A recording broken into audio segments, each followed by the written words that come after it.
Hi vlog, welcome to my guy. For today's video guy, ato day may ani og kuan Dumagiti o gikan mi sa ani Uslo ba. O ato mi Dumagiti ni guy, grabe ning kuan. Uslo guy, daghang kay mga lubak-lubak ba. O tan-awon niya ilang karsada diri o. Hangtod karon bawa pagyapon na usab mo gyapon. Sus kanus pa man tawo ni mausab sa kuan oy, Uslob Cebu oy. Daghang kay mga sungkaan ba. Tanawa ra ko ng video nato di agoy o tugay naman yung video agoy ato ning re-upload kay nag-copyright man ta. Dira mao na siya goy tanawa na ninyo daghang kay lubak-lubak. Luoy kay niatong idibbe goy kay lagbit man ni makuha na ni matangtang ang makina. Okay, pirting man kuha na lubaka.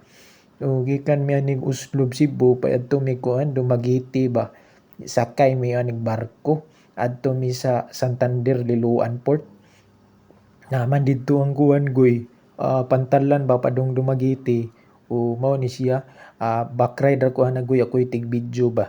Ana video-video ra gud tagod kay para naihandumanan aning lugar ba o tanawan ning karsada o perti man ning lubaka oy. Ano sa pa ni makuan, ma-construct ning karsada sa maning mga kuan diri, mga kuan DPWH ano na, daghang kay mga kuan daghang kay mga lubak-lubak sus in taon kaluoy sa atong motor ani goy.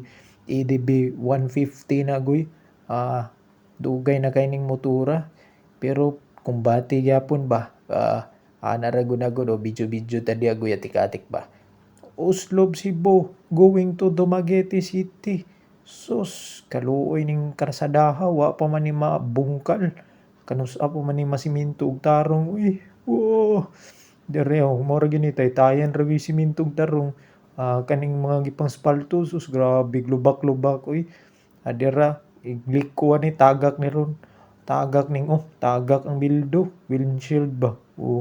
So tagak siya kay kuan man daghan man kay lubak-lubak. Pangitaon natong windshield goy. Ana na